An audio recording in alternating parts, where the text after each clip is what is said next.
They left me behind on purpose, but expected me to babysit while they lived it up. I never imagined that a simple dinner at my parents' house would be the spark that lit this whole thing up. One minute, I was scrolling through my phone, half listening to the usual chatter between my mom and sister, and the next, I was blindsided. The words from my sister's lips hit me like a freight train, and I felt the sting of betrayal hit my chest. "So, we're giving Aunt Linda a group gift on the cruise," she said nonchalantly, as if it were the most obvious thing in the world. I blinked. Cruise? What cruise? I hadn't heard a thing about it. Surely, if a massive family vacation was planned, I would have been in the loop, right? Maybe they had all just forgotten to tell me. I forced a laugh, trying to shake off the knot forming in my stomach. "Wait, what cruise?" I asked, already knowing the answer was going to crush me. My sister looked up from her phone, raising an eyebrow. "The cruise we've been planning for months, the one for Aunt Linda's retirement." "You didn't know?"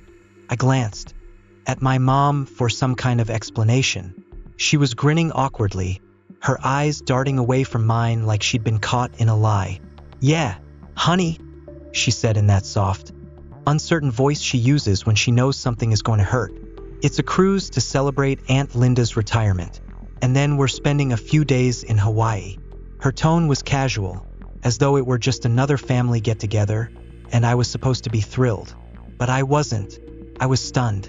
Aunt Linda, the glue that held our entire family together, retiring after 40 years of teaching, and they couldn't even bother to let me know? I had always thought of myself as close with her, and now I wasn't even going to be there to celebrate the milestone. It was too much, too blatant. "Wait," I asked, my voice barely steady. "Why wasn't I told about this?" My sister's face twisted with confusion, then disbelief. "You're really going to act like you don't know? Everyone's going.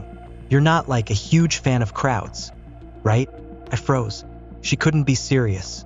It wasn't that I disliked crowds, it was that I wasn't invited. The words hung in the air, heavy with hurt.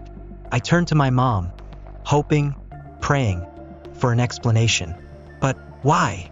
"Well, sweetie," she said, glancing at my sister nervously, "we thought you'd be more help staying behind, to help with the kids." Help with the kids. The words landed like an accusation. The kids. There was my sister's 3-year-old, my cousin's 2-year-old, and then my other cousin's twins, all under 4. A complete handful, especially when none of them had asked me to be part of the celebration. Wait, I said, feeling a laugh bubble up to hide the anger. "So you planned this whole trip, didn't tell me, and just assumed I'd stay home to babysit?" "Well, yeah," my sister replied, shrugging as though it was the most obvious thing in the world. "You're good with them." It made sense. It made sense to her, not to me. I was nothing more than the family doormat, the one who was always there to pick up the slack, to help, to make things easier for everyone else. But never, ever invited to enjoy the moments that truly mattered. "I'm always reliable," I said, almost to myself, the words feeling like a slap in the face. Always the responsible one, always the helper.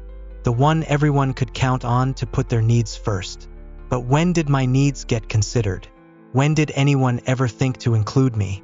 "Mom, this isn't fair," I said, my voice shaking. "Why wouldn't you at least ask me if I wanted to stay behind? If I was okay with it?" "Sweetheart, we didn't mean to hurt you," she said, her voice shaky. "We just thought you'd understand. It's practical. You don't have kids, you're the most reliable." Reliable. The word cut like a knife. I had helped them all every time. Watched kids when they needed a break. Stepped in when life got overwhelming for them. But this was different. This wasn't about helping. This was about assuming, taking advantage. I stood up suddenly, my chair scraping harshly against the floor.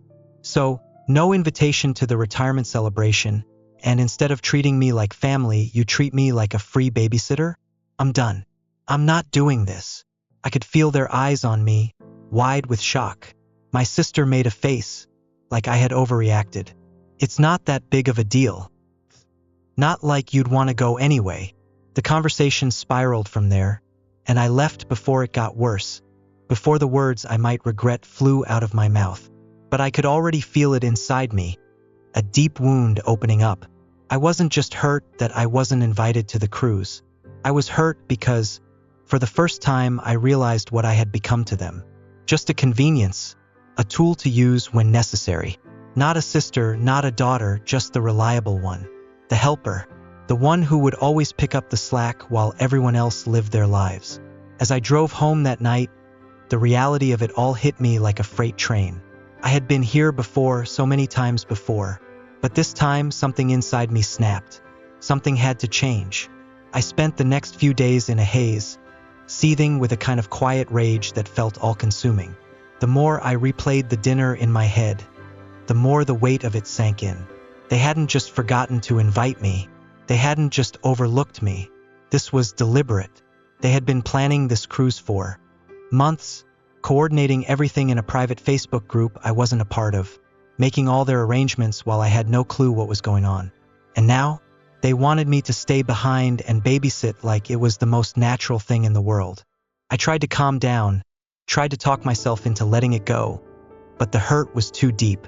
I had been a safety net for them, someone to rely on when things got tough. But I wasn't family to them. Not really. I was just a backup plan, someone they could use when it was convenient.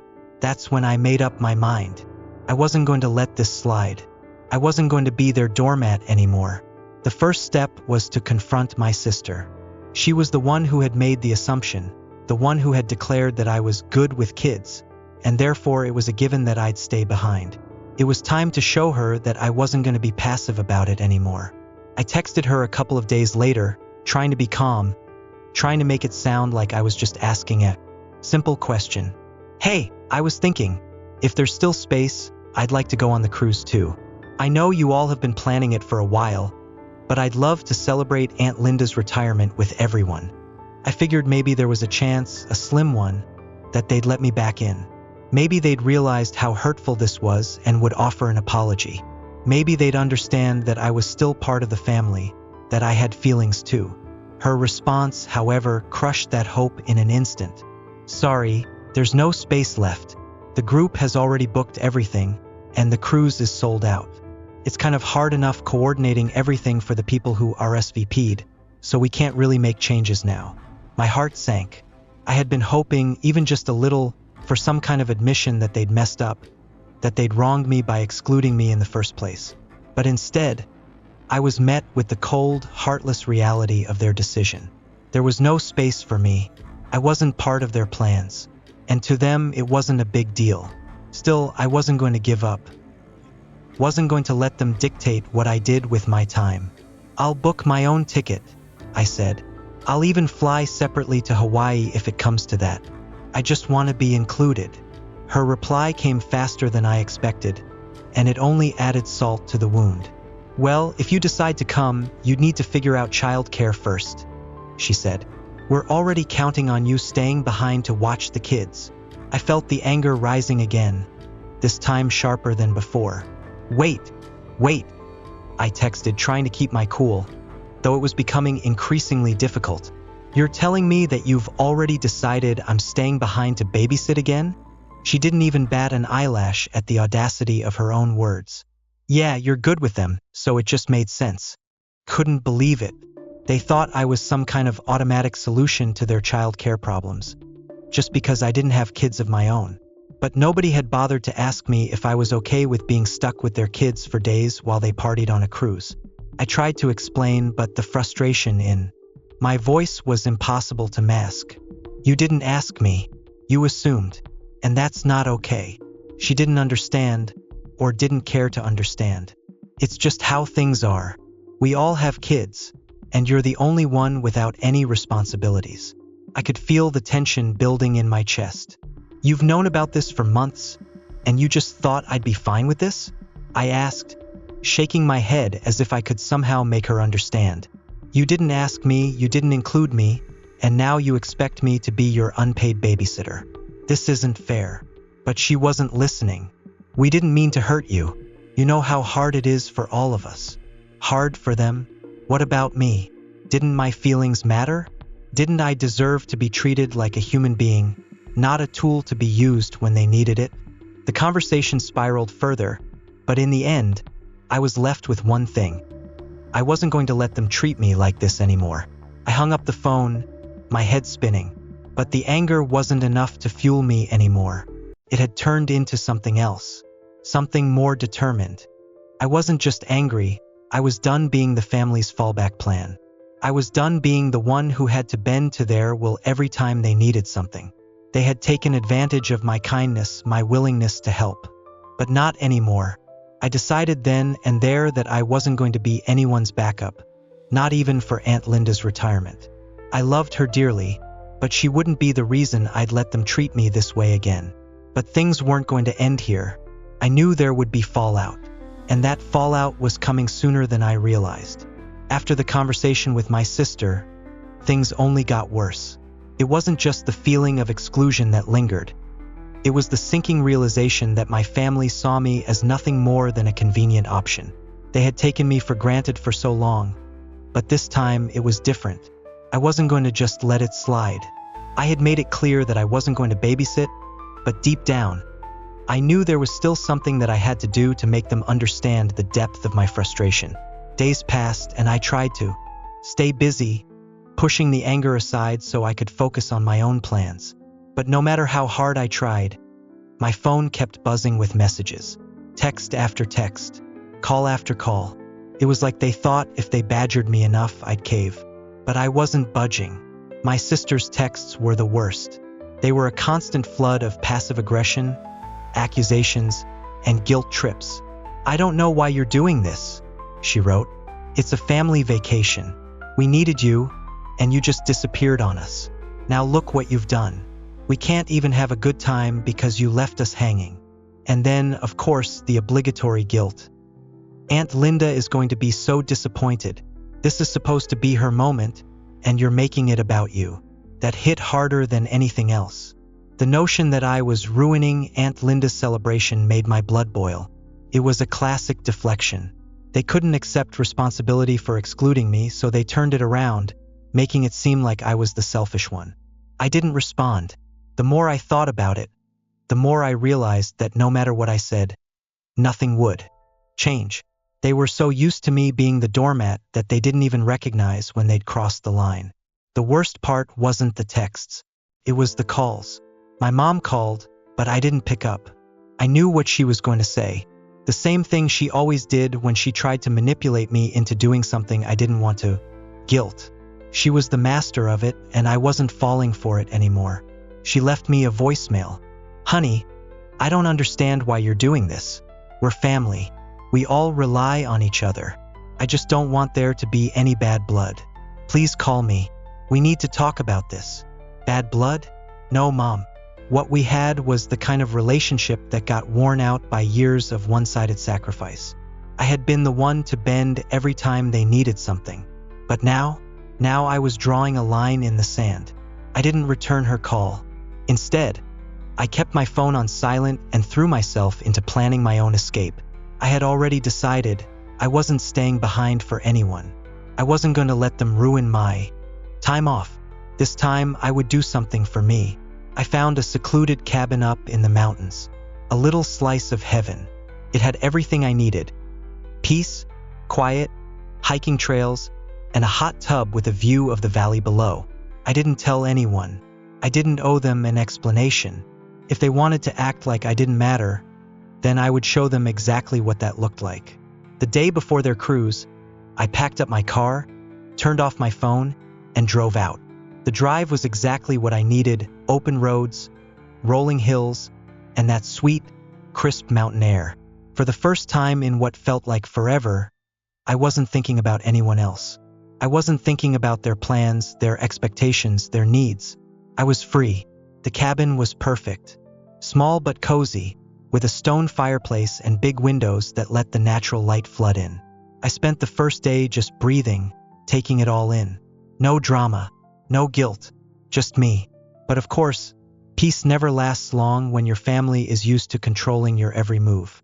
The morning after they left for the cruise, my phone started ringing. I had turned off all notifications, but the missed calls and texts kept piling up. My mom. my sister, my cousin. They were all wondering where I was. First, I ignored it. I wasn't their puppet anymore. But when I checked the messages later, they were getting angrier. My sister texted, "This isn't funny. We're waiting for you. We need you to step up." Then, my mom, "When can we drop the kids off? We need you to be home." Next came my cousin, "Hey, are you ignoring us? We're kind of in a rush here." I didn't respond, not even when they started getting passive-aggressive. My sister's text about how irresponsible I was being. My mom's voicemail, guilt-tripping me again. They just couldn't accept that I wasn't going to follow their plans anymore. I sat back in the cozy chair in the cabin and let the texts flood in. I laughed bitterly. Let them think I was the bad guy. Let them feel what it was like to be the one left behind. The next few days were blissful. I hiked trails that took me through breathtaking forests. I soaked in the hot tub under a blanket of stars, reflecting on everything I'd been through. No pressure, no expectations, just freedom. But even then, my mind kept coming back to the one thing that had pushed me here. The family I had spent my whole life trying to please. I had always been the one to help, the one to pick up the pieces when things fell apart. But this time I had drawn the line. I was done. As the week wore on, my phone buzzed less and less. I began to think maybe they were finally getting the hint. Maybe they were realizing that I wasn't the one who had messed up. They were the ones who had assumed too much, who had treated me like I was invisible. I had had enough. But as I was about to drive back home, I knew there would be consequences. The storm was still coming, and this time I was ready. When I finally returned from my mountain retreat, I had no idea what to expect. My phone was filled with texts and missed calls, all from the same family that had barely spoken to me in the days prior. It was like I had dropped off the face of the earth. I almost laughed at how predictable they were. Still, it was hard to ignore the tight knot in my stomach. The moment I walked into my house and set my bags down, the inevitable began. My phone rang the second I put it down on the counter. It was my mom. I debated letting it go to voicemail, but figured I might as well face it head-on. I answered, and without missing a beat, she launched into her tirade. "Where were you? Do you have any idea what you've done?" Her voice was sharp, edged with the kind of disappointment that always hit me hardest. "We had to scramble to fix everything because you weren't there. Your sister had to leave her kid with a friend, and your cousin had to cancel her trip entirely. Now we're all furious with you." I took a deep breath and tried to steady my racing heart. "What do you mean? Why are you angry with me?"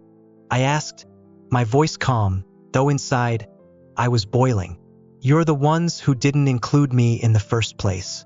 You didn't even bother to ask me if I wanted to go. But now it's my fault." Her silence on the other end of the line told me everything I needed to know. She had no comeback. They were used to getting their way, used to my compliance. But this time I wasn't giving in. She eventually spoke again, her tone dripping with hurt. "You just walked away from us. You didn't care about Aunt Linda's special day. That's what we're upset about. It's all about you now." All about me?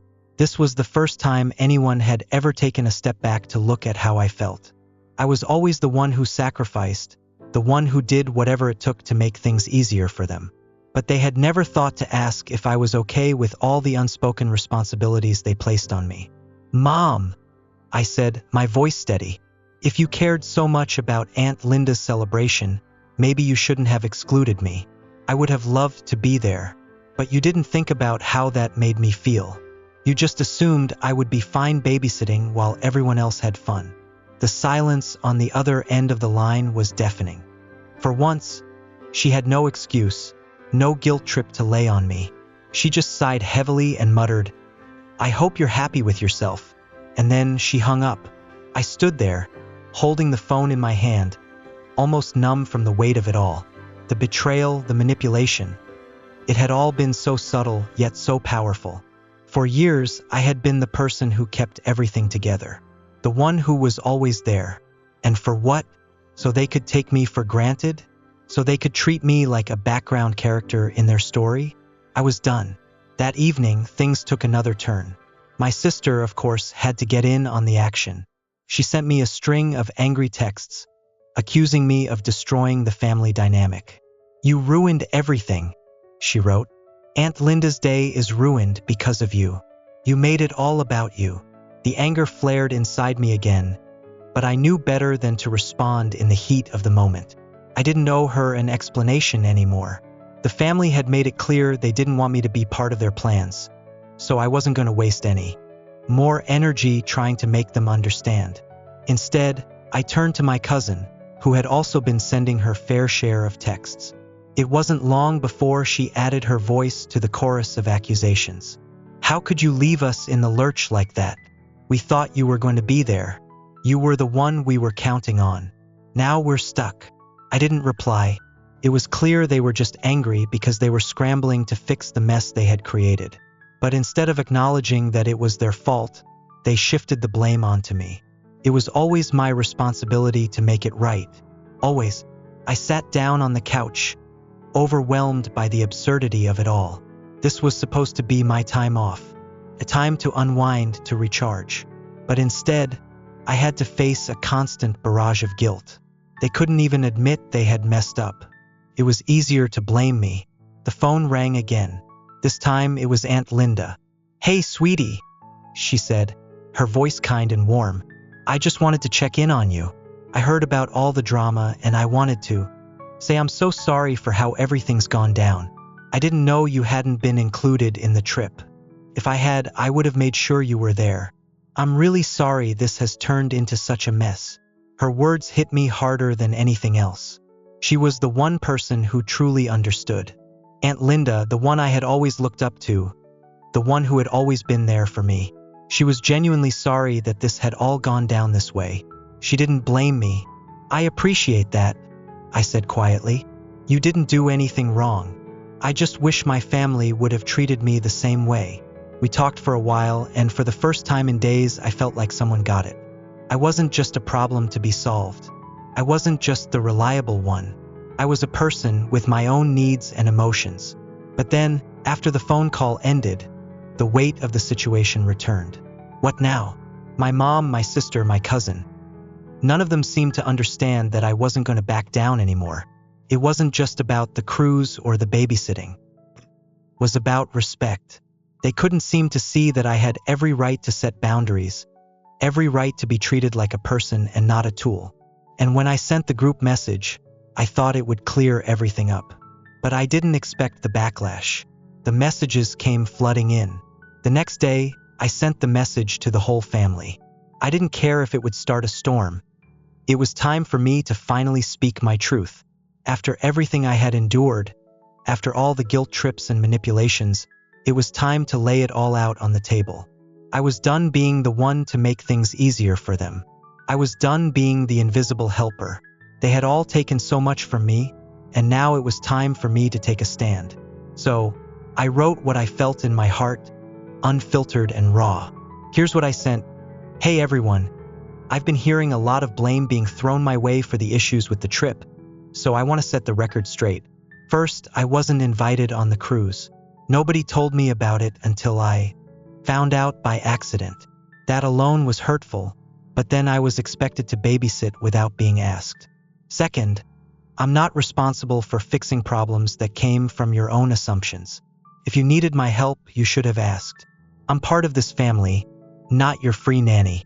Lastly, I need to set some boundaries moving forward. If anyone needs my help, they need to ask me directly. And if I say no, that's the end of it. I won't be guilt-tripped or manipulated into doing things I don't agree to. I love this family, but I also deserve to be treated with respect."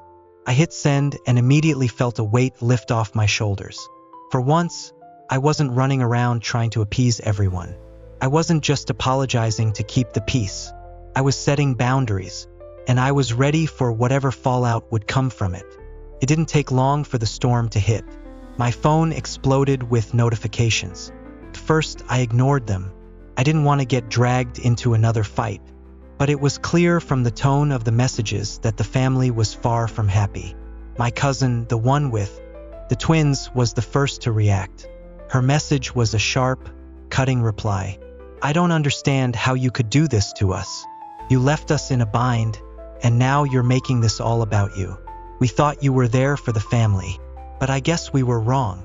I read her message slowly, taking in every word. It wasn't that she was angry I hadn't been able to help. It was that she was angry I hadn't fallen in line. She had expected me to be there when they needed me, no questions asked. But that was no longer the reality.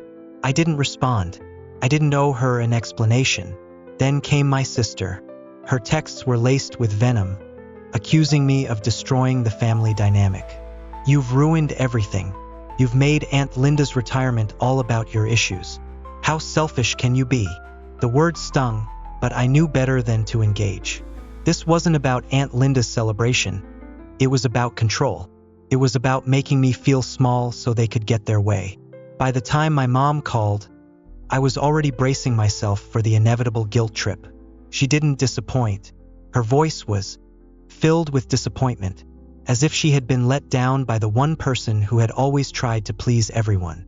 "Honey, this isn't like you," she said, her tone soft but sharp. "We're family. You're supposed to be there for each other. You've always been the reliable one." But this time I wasn't falling for it. "No, Mom, you don't get to guilt me anymore. You don't get to tell me how I'm supposed to feel. I wasn't invited to the cruise, and nobody even bothered to ask me if I wanted to be part of it. Instead, you just assumed I'd be okay with being left behind to babysit. That's not okay. I've always been there for you, for everyone. But this time, I'm standing up for myself." She didn't respond, not right away, but I could hear the familiar frustration in her silence. And for the first time, it felt like I had the upper hand. The fallout didn't stop there. That night, my sister sent one final message. It was long and passive-aggressive, filled with accusations and anger. "You've made it all about you," she wrote. "How could you just leave us like that? You've ruined the trip for everyone. Aunt Linda is so upset." I took a deep breath before reading it, trying not to let the guilt creep in. But the more I read, the more I realized that this wasn't about me. This wasn't about ruining Aunt Linda's celebration. This was about me standing up for myself, something they weren't used to. I didn't respond. I was done with the guilt, done with trying to fix things that weren't my fault. The final conversation was the hardest, though. Aunt Linda called me again, and her voice was filled with concern. "I just wanted to check in on you, sweetie," she said gently. "I've heard what's been happening, and I'm so sorry it's turned out this way. I had no idea you weren't included in the trip. If I had known, I would have insisted you come. I hate that this has caused so much trouble." Her words, so kind and thoughtful, reminded me of why I loved her so much. She was the one person who had always seen me, who had always respected me. She wasn't part of the problem, and her apology, though unnecessary, meant the world. "I appreciate that," I said, quietly. It's hard when the people you love don't treat you like you matter." Aunt Linda sighed. "I know, sweetie, but don't let this tear you apart. You deserve to be treated well, and I'm so proud of you for standing up for yourself." That was the turning point for me. Aunt Linda's words were a reminder of what really mattered. It wasn't about being right or wrong. It was about respect. And for the first time in a long time, I was standing firm in my belief that I deserved it. The fallout continued, of course. My family didn't take well to my boundaries, and the messages kept coming. But I didn't respond. I blocked the numbers that kept texting, and I silenced the calls. What I realized in the weeks that followed was this. Sometimes standing your ground means losing people. It means making tough decisions to protect your peace. And while it was painful, I knew I had made the right choice. As for my family, they'll either learn to respect me or they won't. But either way, I'm not going to be the one to bend anymore. I've given them enough of myself for a lifetime. Now it's time to give that energy back to me. This story has been a journey, both for me and for those involved. I learned that standing up for yourself is not selfish, it's necessary. Too often, we get caught up in trying to please everyone else, and in doing so, we lose sight of our own needs and boundaries. My family may not understand my decision, but I do. I owe it to myself to set boundaries, to say no when necessary, and to make sure I'm not just the person everyone can count on, but someone who can count on themselves. Have you ever had to set tough boundaries with your family? How did you handle it? I'd love to hear your thoughts in the comments below. If you enjoyed this story, don't forget to hit the like button and subscribe for more content. Thanks for being here. I'll see you in the next one.